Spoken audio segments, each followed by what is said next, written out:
All right, greetings, church. This is Kevin Duclairon. We are right now at the corner of Southwest Park, and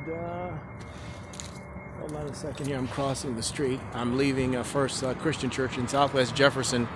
You usually come up for some lunch and coffee, and I guess I walked into the middle of a brawl where I guess the men wanted some coffee. I wanted some coffee. I didn't get any today. They changed the system and they changed the people. So instead of someone going and going to each portion of the park and passing out the coffee, they're skipping the middle part. This guy has developed a whole new system where he's doing the south first, the north, and then the middle, instead of just going south, middle, and north. So it pissed off some people. I was just sitting there waiting for it and didn't get any coffee today. The Lord had asked me to come up and get some, probably because of the video that I had uploaded earlier.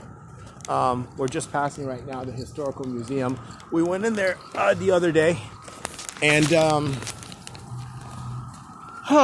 basically we already saw everything that was inside, so that was kind of upsetting. I don't know what's up with this guy. He's a little bit different than the other guy. They don't want people to come up to them. Like, for example, I came up to him, another guy came up to him. Probably about 2 or 3 people came up to him to ask him for coffee. And when we come up, he doesn't want to give us the coffee. You know, if we're in a hurry and we have to get somewhere, he holds us back. They're like, you know, sit down and then we'll come and serve you the coffee. And by the time they get to us, sometimes they don't have it, you know, because the coffee's already been served. And there's not enough. So that's kind of unnerving, and it pisses people off. You know, Portland, one of the things about Portland is that they use coffee all the time to redeem, like Starbucks, you know, to redeem that. I just came back from 24 hours. Remember, I told you earlier I was going to 24 hours. I just came back from 24 hours, and of course I was hit from the minute I walked in to the minute I walked out. It's sort of like a vexing thing, you know. Somebody went into my locker, and I'm suspecting that it's the gay community for Gabriel. They followed me everywhere. They took my the plastic bag that I had put my washcloth in. They go in and they cut. Like, I'll show you, for example, here. I'm carrying a bag that I had to carry it all around with me because here's the bag, right? It's a nice bag. And then this is what they do to the bag. They take out this right here. Okay, so then I have to hook it up to that. You know, so because of the fact that, you know, they come into the establishment and they wait till I put my stuff in the locker, and then they go into the locker, and then they sabotage and they damage, you know, whatever I put in there. So then I have to go and carry it with me on the floor, you know, from one machine to another, so that they're not going in there and doing stuff. This is what Gabriel does all day. She doesn't do anything else except for send homosexuals to entice, and for some reason they all submit. Earlier today, I addressed an issue publicly, and that was the fact that this British monarch, you know, there is an issue of territory where she does not have, or she shouldn't be exercising any kind of authority in this country if this is not her, if this is not her, you know, this is not her land. This is not where her crown has jurisdiction and authority, but for whatever purpose or reason, look at that. Jesus, survival of the fittest. Right down there. You see that right there? Interesting, huh?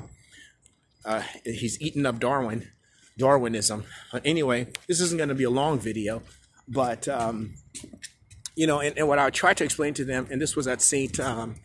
Francis Park. They have a loo there, and I was about to use it, but I was eating breakfast, and I said to them, you know, take for example this portion of the park right there, and I use this apartment complex to explain that we don't necessarily have.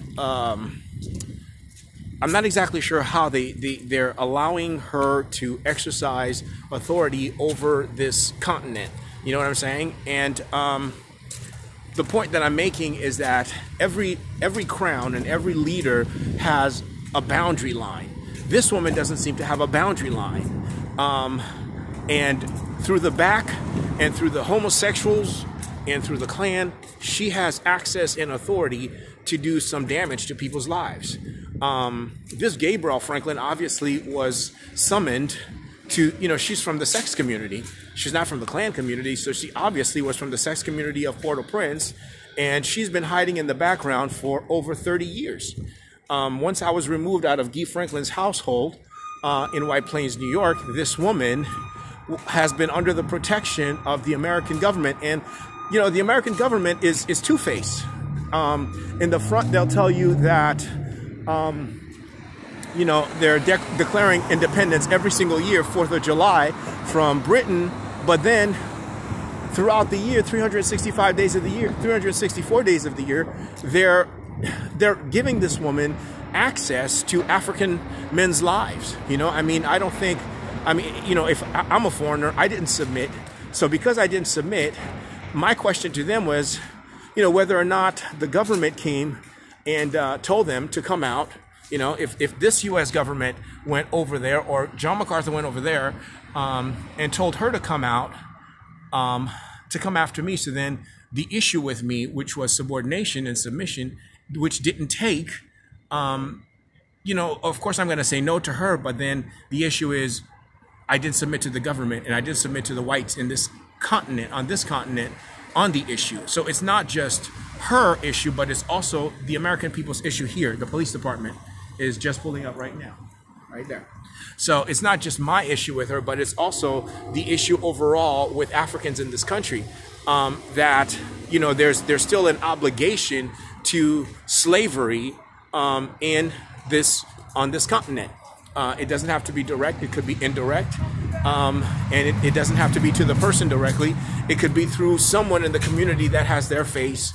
And I think the government has made a mistake in continuing in that direction, because I think the whole purpose of the Word of God and the whole purpose of Christ coming down here was to set us free, not just from American slavery, but also from the devil himself. And I think this is just a continuation of it, through this monarch and through this government, joining, they've got like this, they do have the division, but when it comes to dealing with Africans on the issue of slavery, they're joined together again. They're holding hands. So it's sort of like there is independence, but there is also a unity. They're unified in slavery, but and this is my observation. You understand what I'm saying? In how they dealt with me. They're taking me through the process right now.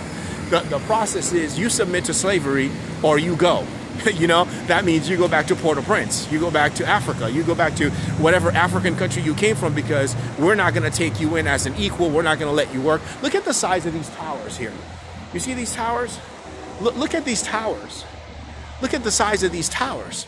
Okay, once upon a time, this was not the land that was here. This was not the city that was here. This place was just plains and nothing.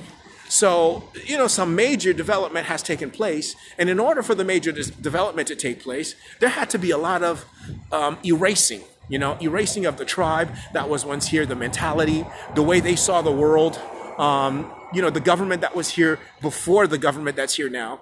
And so, a lot of changes have taken place. So God has tolerated a lot of these changes.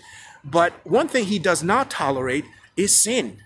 You understand what I'm saying? Sin is every single one of these towers that you just saw. Sin is in every single one of these people that are working in these towers. Sin is in every single one of these leaders that leads these nations and that are in these towers. You understand what I'm saying? And the sin may not necessarily be, sexual, or it may not be slavery, but it's there. It's there because that's what makes America what it is. It doesn't make America great, but it's kind of subtle, Anyway, I'm at the park right now, and I did make a promise that I was going to preach the gospel. I was going to read